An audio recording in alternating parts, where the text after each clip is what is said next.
Assalamualaikum warahmatullahi wabarakatuh. Perkenalkan, nama saya Puspa Usyaina Albira Hamida. Saya agent of gold dari Pekanbaru Riau. Bismillah. Jadi, when you stop learning, you start dying, yang artinya ketika kamu berhenti belajar, kamu sedang memulai kematianmu. Jadi harus learning, sharing, saving, cering-cering, and blessing. Jadi di sini saya akan membahas History of Gold modul ke-26 IO Gold Academy. Inilah kondisi yang terjadi di lapangan saat ini. Belum mengetahui dan memahami 4 fase perjalanan tentang emas, belum memahami dengan jelas bagaimana emas mampu membalikan kejayaan, belum memahami dan mengerti bagaimana emas berubah menjadi uang kertas, dan yang terakhir belum mengetahui dampak-dampak besar dari sistem uang kertas. Nah, jadi fase perjalanan emas itu ada 4 fase. Yang pertama, fase barter. Yang kedua, fase koin emas. Yang ketiga, fase uang kertas. Dan yang terakhir adalah fase dinar dirham. Sekarang ini kita lagi berada di fase uang kertas. Fase pertama, barter. Terjadi perkiraan pada tahun 6000 sebelum Masehi di suku Mesopotamia. Coba deh kalian pikirin tuh, pada masa itu bayangin, kalau kalian hidup di zaman itu belum ada uang, terus untuk memenuhi kebutuhan hidup sehari-hari itu gimana? Kalau di sejarah kan kita belajar ada berburu, bercocok tanam, terus ada akhirnya barter. Apa sih barter itu? Pasti semua udah pada tahu ya, barter itu tukar menukar barang.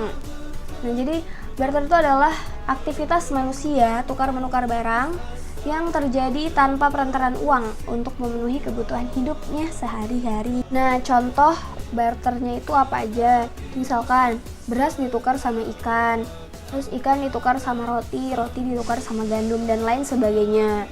Cuman barter itu mempunyai kelemahan. Yang pertama itu ada barang itu sulit untuk ditakar, diukur. Gimana biar adil gitu kan?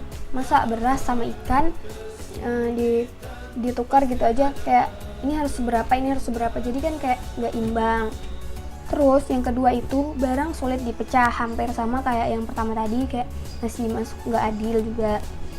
Yang ketiga itu barang sulit dibawa. Yang keempat, barang itu tidak bertahan lama. Dan yang kelima itu sulit untuk menemukan kecocokan. Yang keenam itu standar kualitas barangnya tuh berbeda.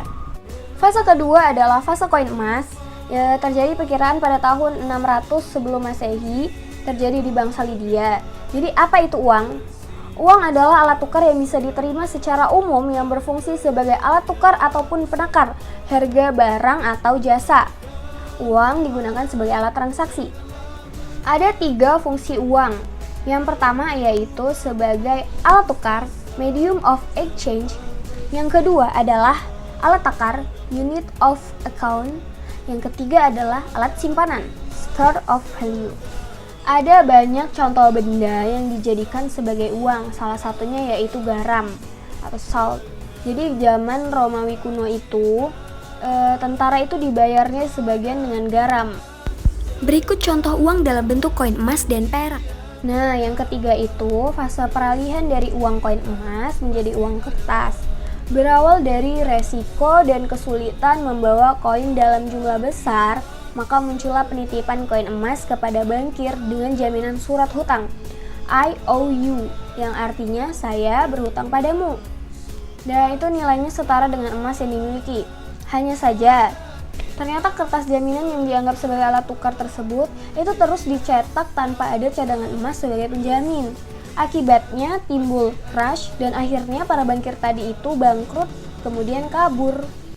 Emas dan perak dipilih sebagai uang sejati karena banyak kelebihan yang dimiliki sehingga disepakati bersama oleh dunia sebagai alat transaksi atau uang dunia. Ada banyak kerusakan dan dampak yang terjadi akibat dari sistem uang kertas. Salah satunya itu terjadilah hiperinflasi di Venezuela pada akhir tahun 2016, di mana saat itu Venezuela menjual segulung kertas toilet itu dengan harga 2,6 juta bolivar atau setara dengan 0,4 dolar Amerika Serikat. Lalu di Hungaria, saat itu hiperinflasi terjadi tahun 1945, uang itu bahkan sampai disapu di jalanan.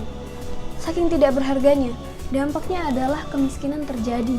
bukan karena tidak mempunyai uang, melainkan berlebih. Itulah inflasi. Tapi pada akhirnya itu emas dan peraklah pilihan terbaik yang digunakan sebagai uang. Kenapa? Karena satu, emas dan perak itu mempunyai nilai intrinsik. Yang kedua, tidak mudah ditemukan, jadi barangnya langka. Yang ketiga, kemampuan daya belinya itu stabil. Yang keempat itu emas dan perak mempunyai titik leleh yang rendah sehingga mudah dilebur. Yang kelima, emas dan perak tidak reaktif sehingga tidak akan berkarat atau meledak ketika terkena zat yang berbeda. Yang keenam, tidak hancur jika disimpan dalam jangka waktu yang lama. Yang ketujuh, fitrah manusia suka terhadap emas dan perak, bukan? Yang kedelapan, karena jika emas dijadikan alat tukar atau uang, maka akan terjadi keadilan di seluruh dunia.